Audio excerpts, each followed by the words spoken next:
Encounters series, Season 1, Episode 3. Scarlet's apartment, 5:15 p.m.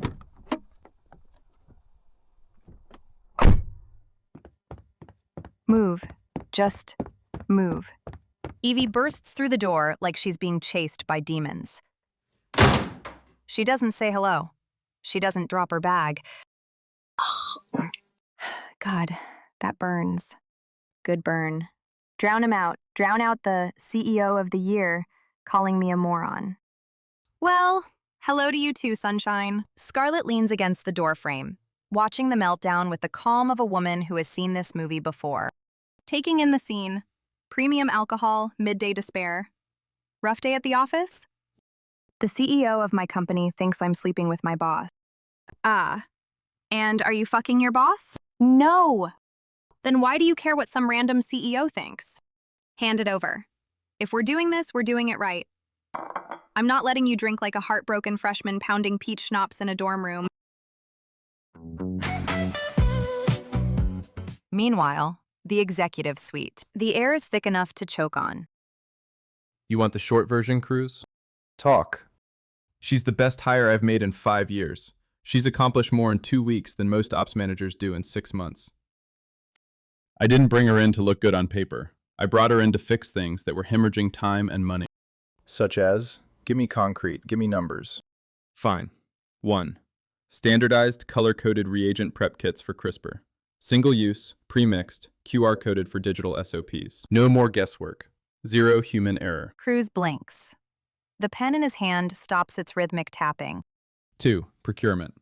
She mapped the redundancies, found 3 vendors billing us for the same consumables. She saved us nearly $30,000 last week alone. 30 grand? In a week? And the plate labeling. Since she switched us to heat-stable, color-coded PCR tubes, 0 mix-ups, not 1. We were losing thousands a week in ruined plates. The silence stretches. Cruz is staring at the table, his analytical model for Evie Hartwell dissolving into static. So if this is personal, just say it. But if it's about performance, she isn't just meeting expectations. She's crushing them. Right, and I'm sure her other qualifications had nothing to do with it. You're the only person in this conversation acting unprofessionally, Cruz.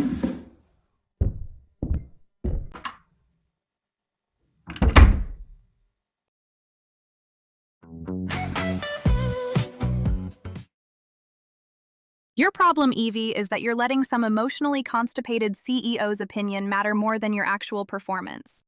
Easy for you to say. Sweetheart, you said he was a walking orgasm, right? Maybe the reason he's so desperate to find fault with you is because you make him feel things he doesn't want to feel. That's irrelevant. Nothing's irrelevant when it comes to men and their fragile-ass egos. Trust me, half of them spiral if you beat them at Scrabble. Here's to proving them wrong. Loudly. Stylishly.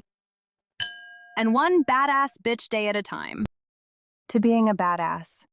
Now, spill the gym tea, I need a full play-by-play. Sweat, awkward tension, all of it. It's going to be a long night. The next morning in the executive break room at Onyx Helix, 7:15 a.m. Voices drift in from the hall. Joanna Patel, clipped, professional. She's coming in this morning to sign the remaining paperwork. Genevieve? Cruz freezes. His ears lock in. Every analytical instinct focuses on the conversation like a predator tracking a scent. Yeah, but it's weird. I spoke to her at 3:15 yesterday. She sounded fine, professional. Then, 5 minutes later, an email. Sudden emergency. Vivian swears she saw her walking toward Cruz's office around 3:30. She thought she was lost. 3:30. That was exactly when I was with Eric. When I dismantled her. When I called her a liability. When I... The logical part of Cruz's brain identifies a major operational error. But the rest of him, the part he can't categorize, it feels like shame. The CRISPR lab. I should have sent an email. Delegated this. But here I am, field research. He sees her. near the back, half lit by the blue glow of a monitor. Tailored lab coat, designer safety glasses. Even her adherence to safety protocols is perfect. Excel, no. She's building a custom sequence input sheet, integrated with MIT's CRISPR tool. It's absolute genius. Genevieve? Nothing. Evie doesn't flinch. Genevieve? Miss Hartwell. Her eyes, sharp, green. It's not anger, it's hatred, raw, system failure. Evie, love of my life, have dinner with me tonight. In an instant, the storm clears. Mateo. The transformation. It's like observing a completely different data set. She's glowing. For him. Oh, shit. Sorry, sir. I didn't see. I didn't realize. It's fine. Go. How can I help you, Dr. Adler? Evie? It's Miss Hartwell. I thought your name was Genevieve. It is. My friends and family call me Evie. You can address me as Miss Hartwell. Right. Just wanted to make sure we're aligned on appropriate workplace titles. Carry on, Miss Hartwell. I walked out because staying meant apologizing. Staying meant abandoning the framework. And I'm not ready to lose control. Not yet. 4 weeks later, La Jolla, California. 4 weeks. 4 weeks since the incident. I refuse to let that executive overlord/panty melter get to me. Cruz Adler might be God's gift to biotech, but I have an empire to build. She drowns herself in the work. The lipstick formula, the standardized lab kits. But even the best filters can't keep him out of her head, because apparently, everyone thinks he's a good guy. Cruz is intense, Evie. He's obsessive, but he treats his people well. He spent years building cancer therapies that will save lives. He wants to make a difference. Fine, great, wonderful. But if he's so devoted to saving the world, why was his first instinct to tear me apart? Information gathering, or as some call it, stalking. Instagram? Private. LinkedIn? Impeccable. Keynote speaker. CEO. Visionary. Dr. Cruz Adler is basically biotech Batman. Respected, untouchable. The man probably reads scientific journals for fun. It doesn't make sense. Brilliant men shouldn't be that blind. December in San Diego, the rainy season.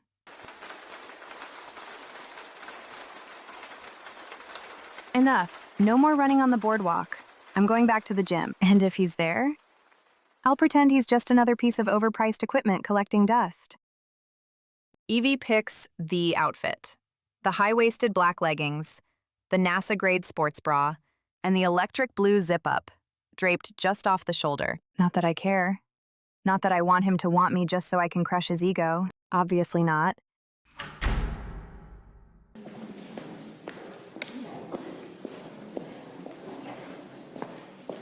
Empty. Great. Zero distractions. Zero asshole CEOs. Stomp his ego. Pound it into the rubber. I run the world! She's outrunning the memory of his voice, completely unaware that the biotech Batman is about to find his match. 6:15 a.m., late by my standards. And then I see her. Evie, running.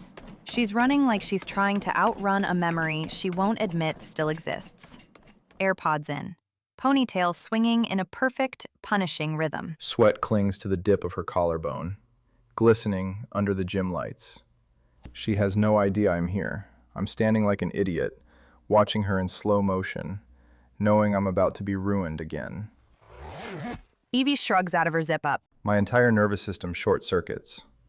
White sports bra, low cut, molded to every curve. All the blood in my body rushes south so fast I almost stumble. I grab a pair of dumbbells, trying to look like a man with a plan, but I can't stop. She's discipline in motion, sweat and precision. She steps off, chest arching forward as she stretches. Then she picks up that blue zip-up.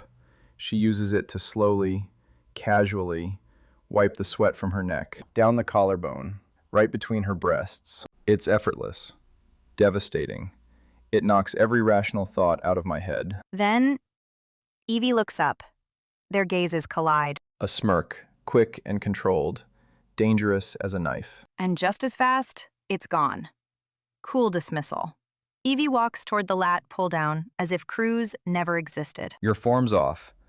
Evie pauses, slow, deliberate. Oh, I see. I'm too stupid to use a basic machine. Please, enlighten me, Dr. Adler. That's not what I meant. I screwed up. I shouldn't have said what I did. I regret it. Can we start over? Silence. She searches his face for cracks. Fine. Cruz steps in behind her. She doesn't move. I catch the citrus of her shampoo, the heat radiating off her. I lower my hands, fingers brushing her waist to guide her. The spark is instant. Her skin is warm, damp. She feels it too. I know it from the way her muscles hold taut. Just her, just him. The heat building in the silence. A dangerous pull. A promise neither of us has the courage to voice. And then I said, baby, these abs are for science. The moment shatters. Evie jerks away like I've scalded her. Gone. Mateo. Cockblocker. I shouldn't want her this much. God help me, I do.